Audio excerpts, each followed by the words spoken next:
talk to you. Have you ever been to 21 before in New York, the restaurant? No, Joe, I'm more of a McDonald's kind of guy in Dardanelle, Arkansas, but I'm sure it's a great place. You can tell me about it. Well, I will take you over there sometime. I don't go there. I'm man of the people. I'm more of a Chick-fil-A guy. But we'll go over there and see if there are any comparisons between Afghanistan and 21. As the president suggested that there were useful things to learn from that. Anyway, let's move on to the bill. Is someone who wanted to learn more about your immigration bill would have been disappointed if they watched what transpired yesterday at the White House. Not a lot of facts got out, a lot of posing, a lot of shouting. Why don't you tell us, what's your bill do? Sure, Joe. This bill is all about helping working class Americans get a pay raise and helping grow our economy. Our legal immigration system right now, our green card system, simply doesn't work for working class Americans. We admit over 1 million immigrants a year. That's like adding the population of Montana every single year. But only 1 out of 15 of those immigrants come here because of their job skills or education or so forth. Our legislation would reorient our immigration system so that we are not putting downward pressure and forcing working class Americans to compete with unskilled and low skilled immigrants, while at the same time attracting the best and most talented immigrants from around the world who are going to come here and apply their entrepreneurial skills or innovative spirit to create new jobs for all Americans, whether their families came over on the Mayflower or whether they just took the oath of citizenship last week. So, Senator, I think, it might even be an 80-20 issue if it were just focused on skills. And if you were just changing the ratio between high-skilled immigrants and lower-skilled immigrants.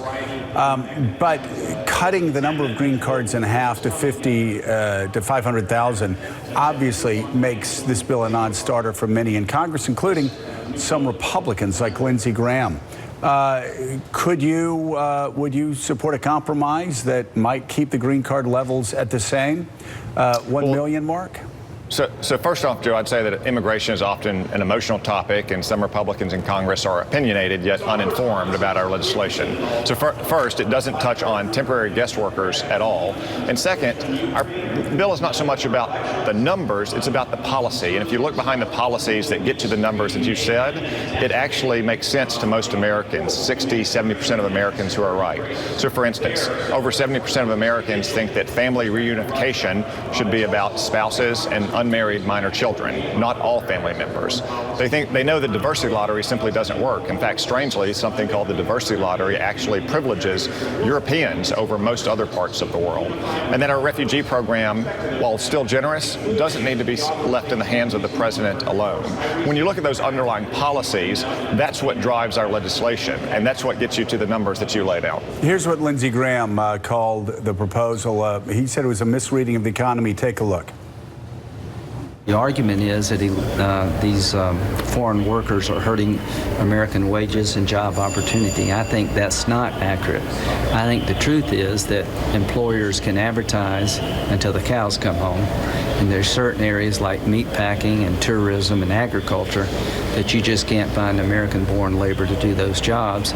And these legal visas keep the company from going out of business or moving overseas. And I don't want an economy that doesn't recognize how diverse we are as a nation. And to take all the green cards and put them in one end of the economy is just, I think, ill-advised, and I can't support that. Senator, we have the Washington Examiner's Tim Carney with us, has a question. Tim? So I'm almost going to ask the opposite question of what Lindsey Graham was suggesting there, Senator. Why don't you do something about the low-skilled guest workers? If the point is to help out the low-skilled natives, the low-skilled recent immigrants who are here, it seems that the worst immigration policy that drives down those wages would be the H-2B visas, which bring in people just temporarily to work for these jobs, thus making life that much harder and wages that much lower for the Americans who haven't graduated college. Why don't you go after the low-skilled guest workers?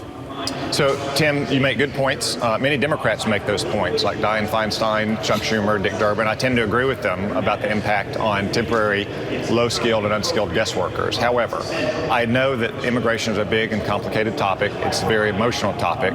Looking at green cards, though, is looking at the thing that we do that is the most valuable, most precious thing that any person around the world can get, which is American citizenship. I think that we can find consensus around that. For Lindsey's comments, again, opinionated but uninformed. Our legislation doesn't touch on guest workers or visas. That's what he's talking about. Moreover, it's simply false to say that Americans won't do the jobs that he's talking about. There is not a single industry in this country, not a single industry in which native-born Americans do not hold a majority of all jobs. Americans will do any job if you pay them a decent wage. But for 40 years, Americans with a high school degree or less have seen their wages fall. And that's not coincidental that over those 40 years, the number of immigrants in this country have quadrupled. That's why our legislation is focused on trying to make sure that unskilled and low-skilled immigrants aren't coming into this country to compete for the same jobs and drive down the wages of American citizens. Senator Steve Rattner, I think we can all support the idea that having a more skills-based immigration policy is a good thing. But just to get back to these lower-skilled people and putting aside the seasonal workers, there are a bunch of job categories that I think we could both agree there aren't that are dominated by immigrants. Find a taxi driver in New York, find someone cutting a lawn probably anywhere in America, find someone cleaning a hotel room in America. We have a 4.5% unemployment rate. These do not seem to be jobs that Americans want. So don't we need to have some proportion of less skilled immigrants to fill them? Steve, the data simply doesn't show that. If you look at Department of Labor statistics, there's not a single industry in America that is not majority employed by native-born Americans. That may be what taxi drivers are in New York City, but if you go to Little Rock, that's not necessarily the case. If you go to Holiday Inn in El Dorado or Hope, Arkansas, or Texarkana, Arkansas, again, not necessarily the case. Americans will do these jobs if they're paid a decent wage, and that's what our legislation is focused on doing. Senator, good morning. It's Jeremy Peters. The rising wages that you presume that you say that the country needs come from economic growth, and there is an argument to be made that without immigration levels where they are today, economic growth would be stifled. So, how does this proposal take into account that the United States is facing a labor shortage, and that if you don't have people filling those jobs, many of whom are immigrants, you're going to stifle the economy? Well, first, Jeremy, economic growth is important, but mere economic growth alone is not the only measure of the health of our society. I would suggest that economic growth, or GDP per capita or per family household, is important as well. There's no doubt that we could bring in 175 million Bangladeshis from Bangladesh and increase the size of our economy, but would that really be good for us? Would it be good for them? I would say it's not.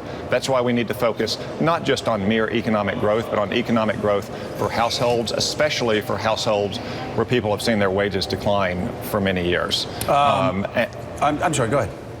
No, go ahead. No, the president is tweeting this morning, and I know if I were a Republican lawmaker, those would be the words that I heard before I took my earpiece out. Say, I'm sorry, I'm late for a committee meeting. But anyway, this is what Donald Trump tweeted this morning. Our relationship with Russia is at an all-time and very dangerous low. You can thank Congress, the same people that can't even give us health care. And the legendary tweeter Ala Pundit said, so Medvedev tears him up yesterday in a statement, and he attacks Congress today. What's your reaction to the president blaming the poor relations that we have on you and 99 other members of the Senate? Well, I share the president's disappointment about the health care bill, but on Russia, our relationship is at not maybe a historic low, but it's pretty low. But ultimately, the responsibility falls primarily on Vladimir Putin. He's the one that has invaded countries who are our partners. He's the one that's provided missiles, have shot civilian aircraft out of the sky. He's the one that's meddled in Western democracies, to include our own, when Russian intelligence services hacked into those emails and released them. He's the one that's violating arms control treaties like the Intermediate Range Nuclear Forces Treaty. Now, I would contend that the Obama administration helped embolden Vladimir Putin and make him think he could get away with all those things. But our relationship with Russia is at a very low point, but it's Vladimir Putin's fault. Tim Carney. Very quick question for you, Senator. What would you want the U.S. government to do about all of these misdeeds by Vladimir Putin and Russia? Well, I think we need to confront and put pressure on Vladimir Putin at every point. So, for instance, I mentioned that he was violating the Intermediate Range Nuclear Forces Treaty by deploying a cruise missile that can hold all of Europe at risk. We're the only country now that limits ourselves in building those missiles because the United States and Russia are the only two parties to those treaties. That's why I wrote legislation that's going to be in the National Defense Bill this year that would begin research into development of such a missile to show Vladimir Putin that we take seriously those violations. Similarly, I think that we should provide lethal weapons to Ukraine. I and many other Democrats in the Senate advocated that Barack Obama do that. He never did so. At every point where Vladimir Putin is pressuring the United States and our allies, we need to push back. All right, and what a great point. That it's Vladimir Putin that's invading countries. It's Vladimir Putin that's shooting down civilian aircraft. It's Vladimir Putin that is interfering with Western democracies and tried to interfere in ours. And the President of the United States is blaming Congress this morning. Senator Tom Cotton, thank you so much. As always, great to have you here. Tim Carney, thank you as well. Thank you. It was good to